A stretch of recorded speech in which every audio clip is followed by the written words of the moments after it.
Daniel, chapter 1. In the 3rd year of the reign of Jehoiakim, king of Judah, Nebuchadnezzar, king of Babylon, came to Jerusalem and besieged it. And the Lord gave Jehoiakim, king of Judah, into his hand, with some of the articles of the house of God, which he carried into the land of Shinar, to the house of his God. And he brought the articles into the treasure house of his God. Then the king instructed Ashpenaz, the master of his eunuchs, to bring some of the children of Israel, and some of the king's descendants, and some of the nobles, young men, in whom there was no blemish, but good-looking, gifted in all wisdom, possessing knowledge, and quick to understand, who had ability to serve in the king's palace, and whom they might teach the language and literature of the Chaldeans. And the king appointed for them a daily provision of the king's delicacies, and of the wine which he drank, and 3 years of training for them, so that at the end of that time they might serve before the king. Now from among those of the sons of Judah were Daniel, Hananiah, Mishael, and Azariah. To them the chief of the eunuchs gave names. He gave Daniel the name Belteshazzar, to Hananiah, Shadrach, to Mishael, Meshach, and to Azariah, Abednego. But Daniel proposed in his heart that he would not defile himself with a portion of the king's delicacies, nor with the wine which he drank. Therefore he requested of the chief of the eunuchs that he might not defile himself. Now God had brought Daniel into the favor and goodwill of the chief of the eunuchs. And the chief of the eunuchs said to Daniel, I fear my lord the king, who has appointed your food and drink. For why should he see your faces looking worse than the young men who are your age? Then you would endanger my head before the king.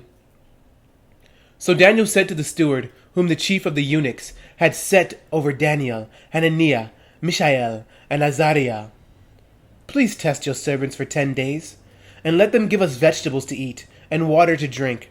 Then let our appearance be examined before you, and the appearance of the young men who eat the portion of the king's delicacies. And as you see fit, so deal with your servants. So he consented with them in this matter, and tested them 10 days. And at the end of 10 days, their features appeared better and fatter in flesh than all the young men who ate the portion of the king's delicacies. Thus the steward took away their portion of delicacies, and the wine that they were to drink, and gave them vegetables. As for these 4 young men, God gave them knowledge and skill in all literature and wisdom, and Daniel had understanding in all visions and dreams. Now at the end of the days, when the king had said that they should be brought in, the chief of the eunuchs brought them in before Nebuchadnezzar.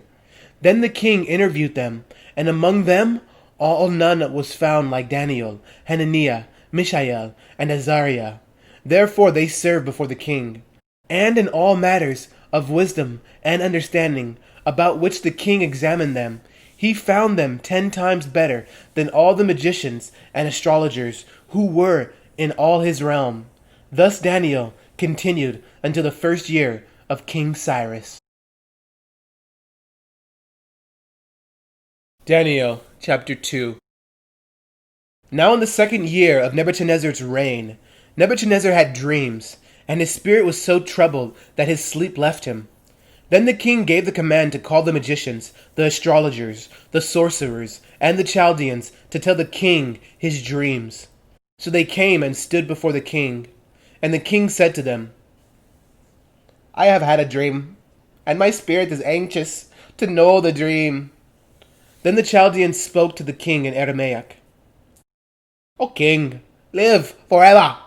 Tell your servants the dream, and we will give the interpretation.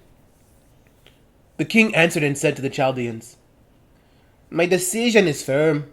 If you do not make known the dream to me and its interpretation, you shall be cut in pieces, and your houses shall be made as ash heap.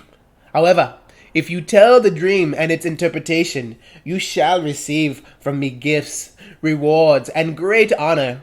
Therefore tell me the dream and its interpretation. They answered again and said, Let the king tell his servants the dream, and we will give its interpretation. The king answered and said, I know for certain that you would gain time, because you see that my decision is firm. If you do not make known the dream to me, there is only one decree for you. For you have agreed to speak lying and corrupt words before me, till the time has changed. Therefore tell me the dream, and I shall know that you can give me its interpretations. The Chaldeans answered the king and said, There is not a man on earth who can tell the king's matter. Therefore no king, lord, or ruler has ever asked such things of any magician, astrologer, or Chaldean. It is a difficult thing that the king requests, and there is no other who can tell it to the king, except the gods, whose dwelling is not with flesh. For this reason the king was angry and very furious, and gave the command to destroy all the wise men of Babylon.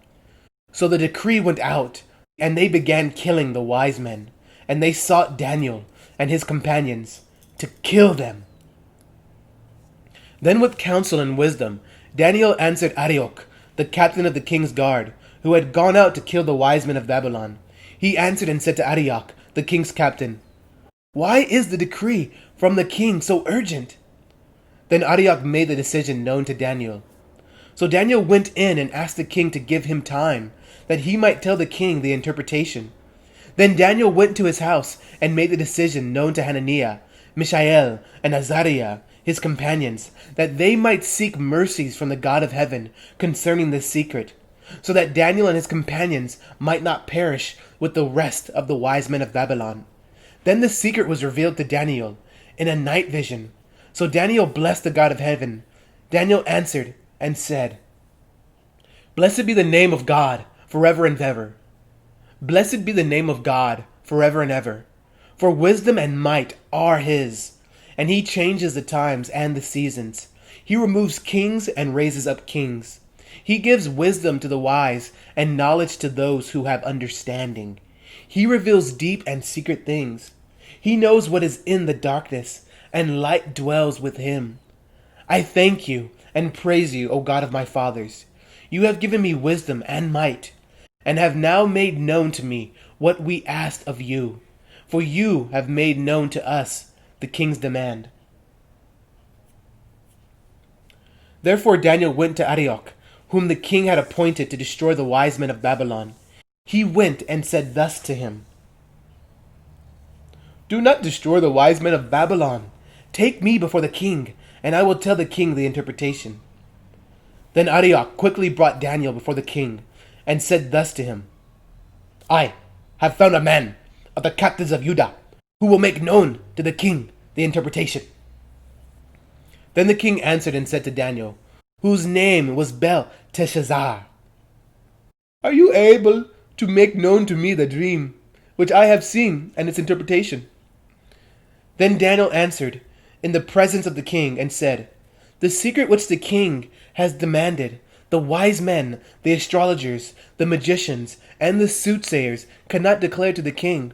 But there is a God in heaven who reveals secrets, and he has made known to King Nebuchadnezzar what will be in the latter days. Your dream and the visions of your head upon your bed were these. As for you, O king, thoughts came to your mind while on your bed about what would come to pass after this, and he who reveals secrets has made known to you what will be.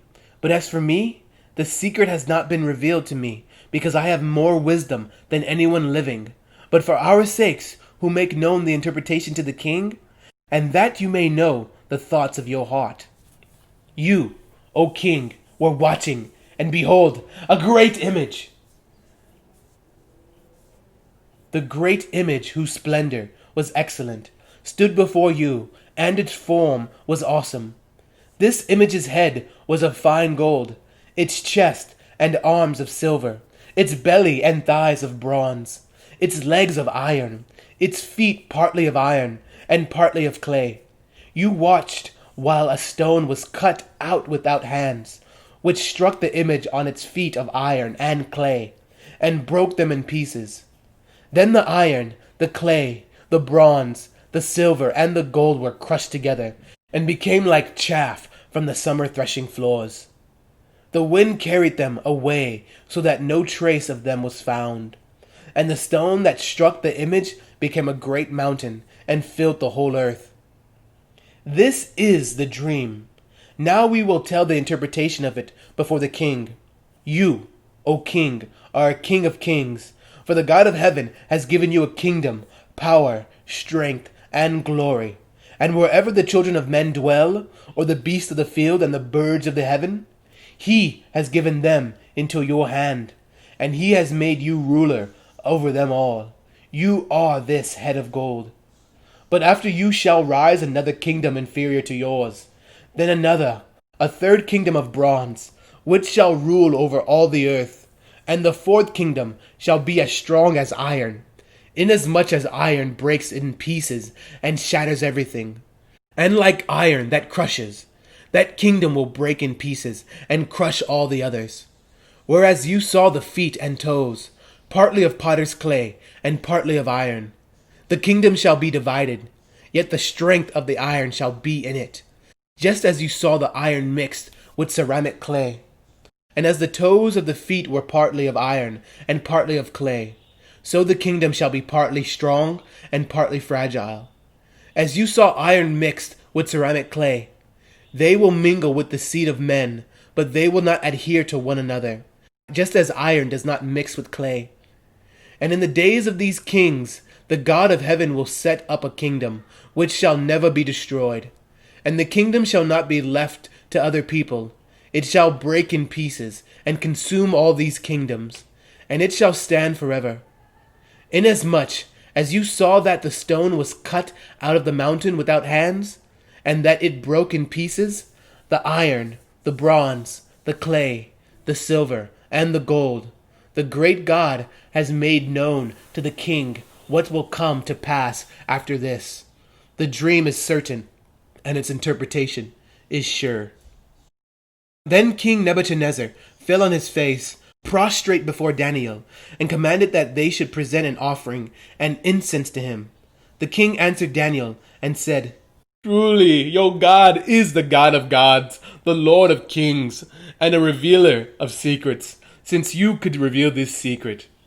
Then the king promoted Daniel, and gave him many great gifts, and he made him ruler over the whole province of Babylon, and chief administrator over all the wise men of Babylon. Also Daniel petitioned the king, and he set Shadrach, Meshach, and Abednego over the affairs of the province of Babylon. But Daniel sat in the gate of the king.